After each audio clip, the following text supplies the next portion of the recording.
Hello, you wonderful people, and welcome to another episode of Crime Centric. This being a show where we talk about crime dramas that I watch. For today's episode, I'm going to talk about the latest episode of Good Girls. A lot of really interesting things went down in this episode, so let's break it down. Obviously, the ladies are waiting for their hit to go through, and they're just like counting down the time. It's like, well, how are we going to know when the hit's actually going through? It's like, I don't know. Will we get like a message or something? And then, like, I love at one point, it's just kind of like, oh, they can't wait to get back to their normal lives. And then Beth's like, yeah, be a normal mother again with a little bit of hustle on the side, without all the, the murders and the, criminal, psychopath you kind of have to work for and stuff like that. It's like, yeah.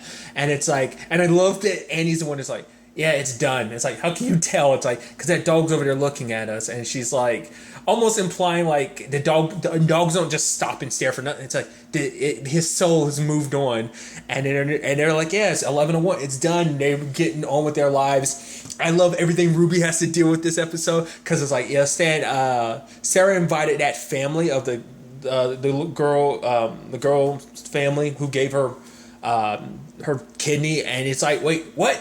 What? It's like, wait, she did that? It's just like, Stan's like, why did she just try and like, what was it, like save a rainforest or something? Why she got to do this? It's like, this is what she wants to do, and he's just kind of like, well, you gotta fix this, kind of don't, because he's like, for him, it's like, every time I'm with Sarah, I'm like dancing, and literally every time I'm dancing, celebrating her, like, it's like I'm literally dancing on her daughter's grave. I was like, that's some sad, dark, that's gotta leave you really conflicted, but it's kind of, this is what Sarah wants to do, and obviously for Ruby, it's like, well, this is her way of kind of saving her soul, and me and you, we can do with a little good with all the bad that we've done lately, so it's kind of like, all right, fine, I guess we're gonna have to do that. Annie is trying to shortcut herself with this whole GED situation rather than doing all the studying and stuff like that. She's trying to like get someone like to fake some stuff for her.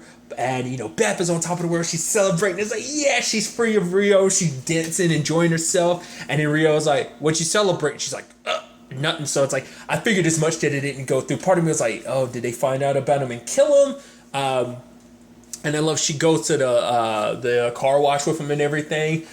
And basically, it's where he kind of funnels his money through it and everything. It's like, oh, so where do you spend your like? What do you spend the money on? And she's just kind of, because that's what it was all about. Because at first she's like, oh, did he find out about what I was up to? Because he's like, oh, where's the money go? She's like, he's like, yeah, exactly. That's the point. But it's like he was looking for her because obviously he doesn't want like, they've already kind of caught the Fed's attention before. He doesn't want to let that happen again. So it's like making sure they're putting their money in a spot that doesn't draw too much attention. So I even love Home Dude. Like Rio gets out, Home Dude gets in. He's like, you want to stop somewhere to get something to eat? She's like, no. He's like, well, do you mind if I stop by IHOP first?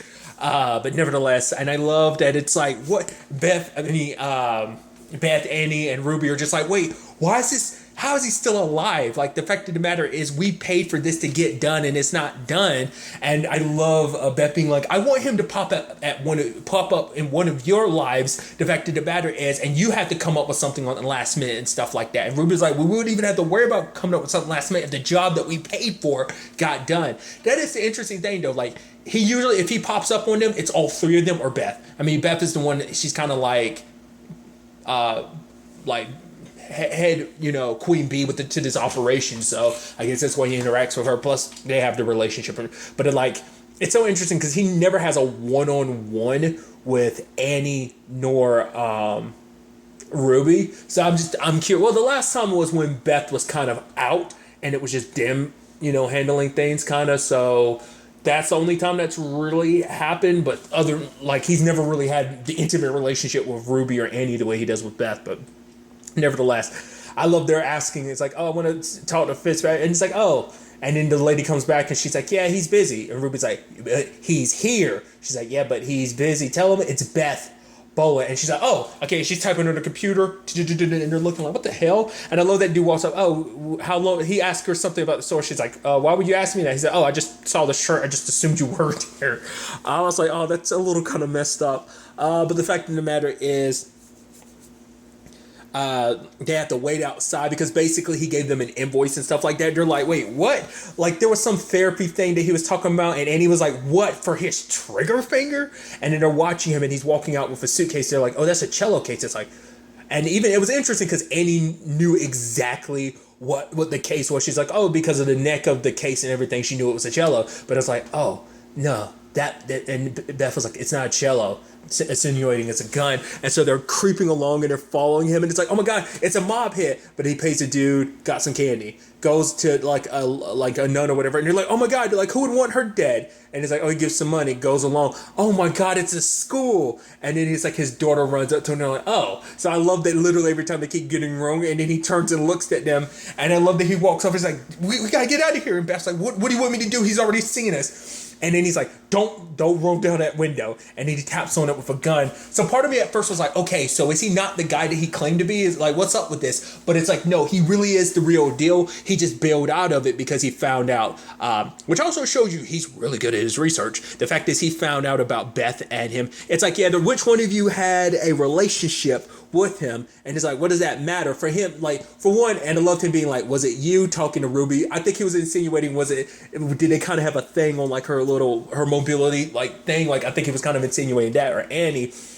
But for him, it's like the reason why he doesn't want to do it is because usually if it turns into like crimes of passion, kind of jilted lovers type of thing, usually what ends up happening is the person gets ends up having second thoughts, and then it becomes a situation where he basically has to take care of everybody. And I love in that moment, like everyone's looking like, oh shit.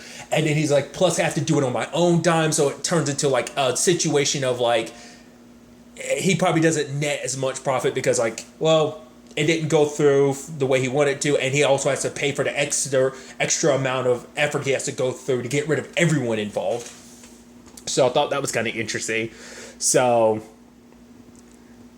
because I love the fact that they didn't know what to do. They were just like, hey, your daughter goes here. This is a good music school for music and stuff like that. So that was interesting. And the fact is, he immediately like, I don't know if Beth must have never told them her. I'm surprised they didn't take note of that. I took note. I was like, does he know he knows their names? He knows that's Annie. He knows that's Ruby.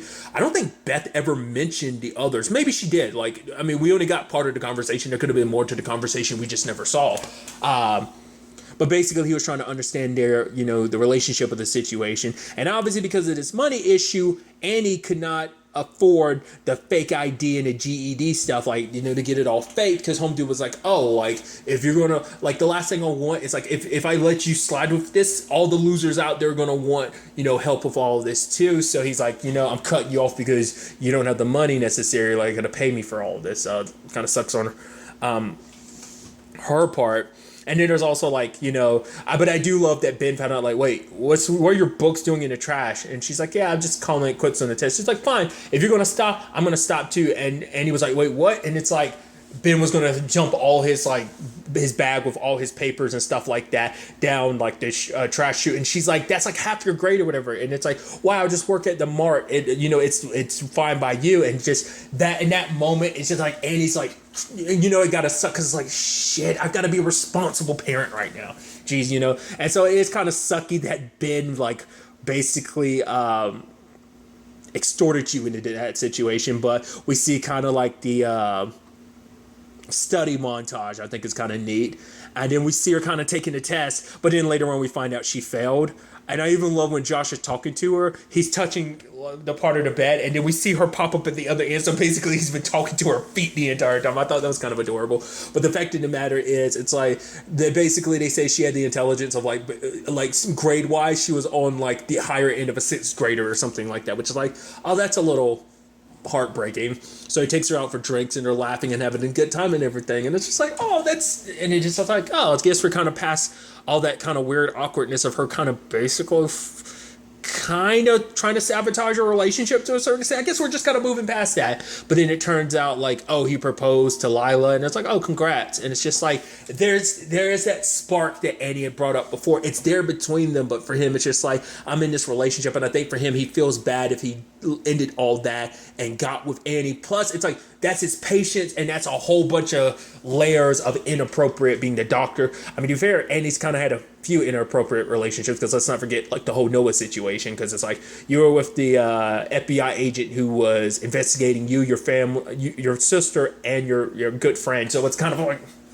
because I'd say good friends, because I'd say like Ruby and Beth are the best friends, I'd say, which I feel kind of crappy when you just refer. I don't know if they've ever actually defined their relationship, because definitely Beth and Ruby are besties, but I don't know where Annie would stand in that regard. I think bestie adjacent, which would kind of, I'm sure Annie would not appreciate that titling, but that's just like my way. I'm thinking too much about it, but still. It's kind of sad to see things kind of play out that way. But it's like, even though she failed, the fact of the matter is, the fact is she put in the time and effort, which I think is something Annie's always kind of had something knocked against her about. The fact is, there's always been a knock against her, was the fact is that she never put forth a lot of effort. And this was what she was able to accomplish. And when she crammed, maybe if she put forth the effort, who knows what she'd be, capable of. It becomes that thing of like, is it just 100% for yourself, or was it just because of Josh? But, outside of Josh, you were able to see what you were able to accomplish on your own. So I don't know. It's kind of interesting. I'm curious to kind of see where things kind of go from here, especially with like Josh and Lila, that whole situation. At the same time, there's the whole thing with Ruby, which I really liked, where basically there's that awkward family there. The dad is that's the actor who plays Sylvester in Westworld, isn't it? Well, I think that's the same actor. I'm fairly certain, yeah. So I was like, hey. But basically it's like, oh, let's dig into this food and everything. It's a super awkward dinner, and I love it. And it's like, oh, Ruby and Stan have already started eating, and they look, and the couple hadn't ate. It's like, oh, we got to pray first. And he did, okay, all right. And then go back to eating. Mm-hmm. Oh, Stan, stop. It's like, Stan, and they want Stan to, and Stan's like, yeah, what Carl said, it goes doubly for me, and this and that. He's trying to move past it, and let's go. And like the couple is talking about the fact is how they got here. It wasn't a full bus ride. It was a trek all on its own. And the entire time, like, you can see Stan and Ruby are feeling guiltier and guiltier of like, oh my God, like, and it's just because this couple has like such a chipper disposition about the whole situation. It's like, well, how are you going to get back? And they're like, well, it's going to be this, and God willing, my wife's feet, what was it, her ankles hold up and everything, and just it makes Stan and Ruby feel, and Ruby's just like, those are such good people, and Stan's like, yep, and she's like, we have not been good people. Stan's like, yep, and it's just like, how do we get back to that? That's the thing. I mean, is it ever too late? Have you crossed the line with because they even joked about like, yeah, we've had it rough, but I mean, what we're going to do, rob a store or something like that? And Ruby's like, she's fixing her hair. I was like, oh, that's super awkward. But then it gets even awkward because like the wife later on, she's like, yeah, like, oh, this is so good that you guys fix it. Because they're like, could we do anything for you? We'll pack up some of the food, some of the snacks for you, some of the treats for you. It'll be great. And she's like, yeah, my husband, he won't ever admit it, but, because he's too prideful and stuff like that. But could you get us a car? And they're like, the fact is, we might look like we got it all figured out, but the fact is, we're kind of struggling from place to place. And she's like, really? Because your daughter gets to sleep peacefully in bed, essentially. And I was like, that honestly was kind of a bit of a low blow. In that moment, I was like, okay, because I kind of had an inkling with the way they were talking earlier in the dinner. I was like, are we going to get to the point where it's like they're going to guilt you into giving them stuff? I mean, you're well off to a certain extent, because now it's a complicated thing of like, well, these are people you feel indebted to because, I mean, granted, because of them, your daughter's alive, even though their daughter's dead. Granted, like, she died in a car. It was a car accident situation, and her, but it's still a thing of like, your daughter's okay and doing well because of them. So it's a complicated thing of like, you feel guilty and indebted because you see that they're good people and you're a bad person, but then it's going to be like eventually their generosity's on the. Part of me's worried, are we going to get a Mary Pat? That's what you always got to look around every corner. Are we going to get a new Mary Pat? Are they the new Mary Pat where it's like, oh, we started off with the best of intentions. I mean, we saw where Mary Pat's like, oh yeah, my husband died and everything, but then it's like, oh, actually she chopped up his body and everything. You found out those dark secrets. So we're going to have that type of thing where they're kind of being like, oh, using their pain as guilt against Stan and Ruby. Maybe not. Is that just the wife doing that? Is that just something they're both gonna? I don't know. Because we do find out later on, like, because once again, I don't know what agency they work for because they haven't shown like that they're FBI agents. Once again, I'm assuming because there's this white collar stuff that they are FBI. But the lady and her partner, like, they're looking into this stuff, and he ends up because obviously she's like, obviously whoever threw the church function that let all those people in there, like she pretty much sees through it, like, yeah, there was a lot of women there that could have stolen that, but it's like, yeah, they were brought there in particular to make it look like that, kind of an easy assumption of like, oh, it had to be one of them, not look deeper. But she obviously looks deeper, and she comes across Ruby, but Ruby doesn't have that much money in her file. But then what kind of throws up a red flag is, oh, she just bought a car. So it's like that family kind of screwed them over. It's just kind of, it's almost like some Ozark shit where it's just kind of like, oh yeah, things are going well, and then all of a sudden something will come out of nowhere to be like, and let's throw a little wrench into your situation.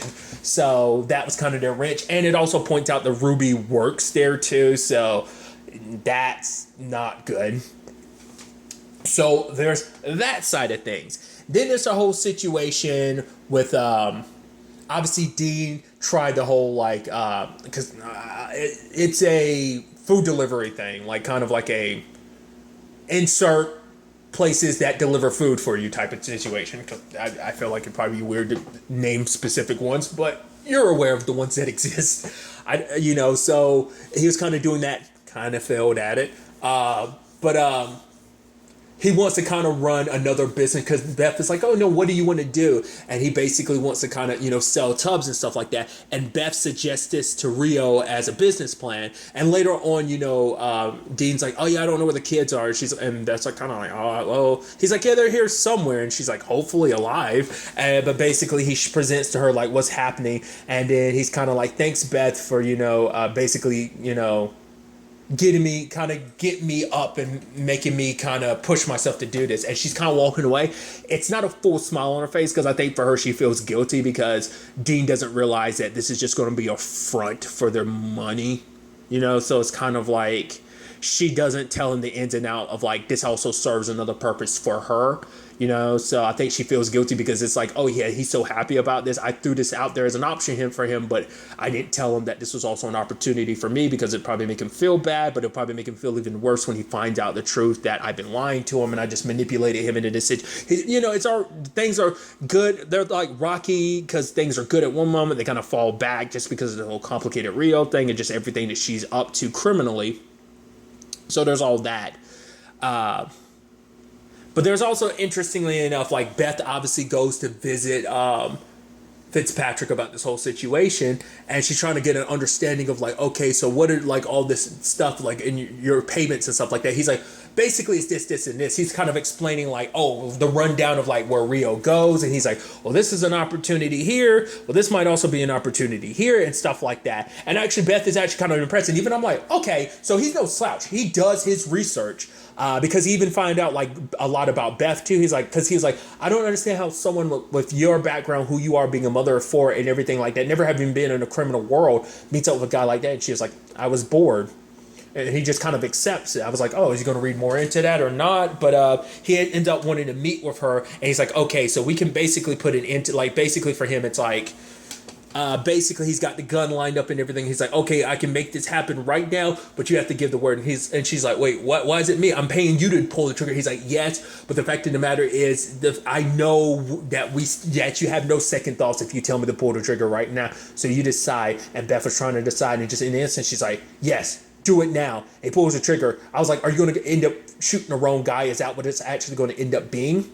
That's what I was thinking. I was thinking it was going to be Big Dude. I was like, was he actually tracking Big Dude and not Rio the entire time? But it's like, oh no, this was a test run. It was a paintball. And he was like, oh, basically it was him to be like, oh, I'm going to put you back on the schedule because I know you. Like, I know that you are serious about this. Because for him, it's like, he feels like him and Beth are the same. Because for him, he's like, how I got into all this is because I was bored too. So basically, there's kinship in like, oh, we both found our way into this criminal world because we were bored. And I think the criminal work spoke to him, just like it spoke to Beth. Like I said, it doesn't speak to Annie or Ruby because Annie and Ruby, well, at least Ruby feels the most guilty about it.